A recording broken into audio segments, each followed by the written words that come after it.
May bago pong kabarangay ang Ginebra mga Koys. Kapag yung 9 teams ng PBA ay hindi ipag-sign ang player na to, isang manok na hindi na inactivate ngayon na may tangkad na 6'4", si David Morel ang tinutukoy ko.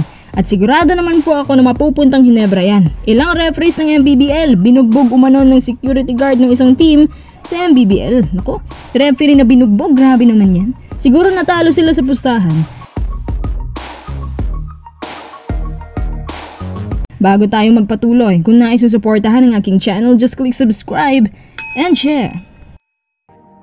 Ayon sa PBA.ph, naglabas po sila ng isang statement na si David Morel na former Magnolia Hotshot player ay isinuko na at ang sistema hindi siya ilalagay sa trade deal. Bali dahil interesado naman ang Ginebra sa kanyang serbisyo, kaya mag-aantay lang sila na ipapass up si Morel ng 9 teams sa PBA.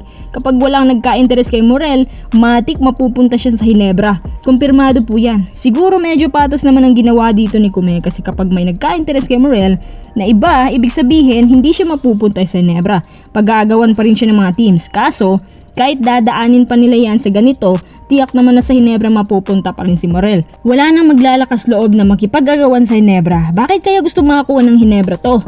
Sa pagkakakilala ko kay Coach Tim Cone, mahilig siya sa mga athletic na gaya ni Malonzo. Si Morel ang tipo ni Coach Tim.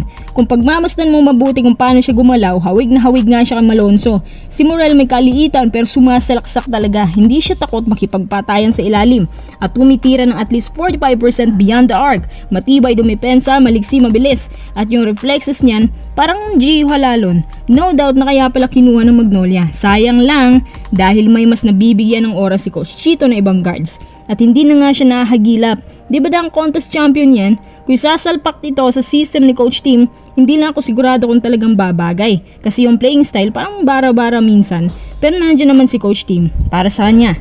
Hindi naman yan kukunin ni Coach Tim kung alam niya na walang capacity. Unless kung gagamitin lang palang pang trade in the future. Lalo na kapag bumalik ng full potential ni Malonzo, minsan may kamalasan talaga nga abutin kapag dumako ka sa mga teams na gaya ng Ginebra. Papalitan ka nila ng much better sa'yo. Kapag hindi ka nabigyan ng playing time na sapat dyan, hindi mo ma-maximize yung potential mo. Kaya ang labas, itatapon ka sa Northport. Pero interesting yung Morel kasi athletic siya. Kaya niya ipakita sa Ginebra yung liksi niya na ganito. Mapapabilib kaya niya si Coach Tim gaya ng paghanga ni Coach Tim kay Malonzo. Tingnan natin, dalawang athletic players sa Ginebra. Tiyak magiging masaya to. Maswerte ba si Morel dahil napunta siya ng Ginebra?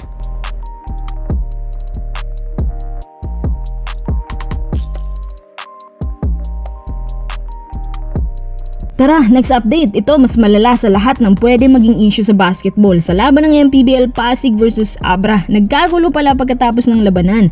Ang mas malala, may nakakita ho na ang mga bodyguards ng isang MPBL team ay binugbog po at hinaras ang mga referees at pati din lahat ng opisyal.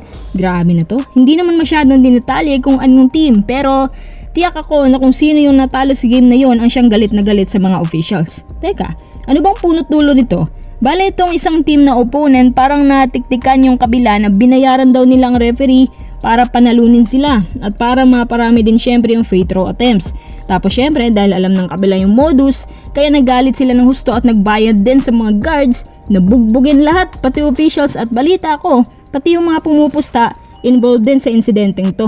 Alam nyo, napaka-weak ng security level ng MPBL. Parang dyan binubuo yung mga taong puro physicality ang alam at hindi yung professionalism ng basketball. Parang nagiging Rendon Labador tuloy yung mga players dyan.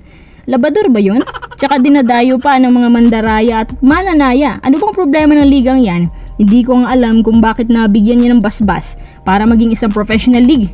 Kung weak ang security level ng PBA, mas sobrang weak naman nitong MPBL na simulat sa pool, may mga ganitong issue na. Parang pwede itong tawagin na liga ng mga mananayang Pilipino imbes na mamamayan. Naalala ko pa noon na ito pa talaga yung ipapalit nyo sa PBA, napapantay daw kahit wala namang quality players dyan. Ito na siguro yung sign na napapabayaan na talaga ni Manny ang liga niya at labas-pasok na yung mga anomalya. Hindi lang yan, pati pakarahasan. Hindi kayo papasa sa MTRCB? Sana kahit lower quality ang MPBL, panatilihin naman nila yung credibility kung totoong profesional ang liga nila.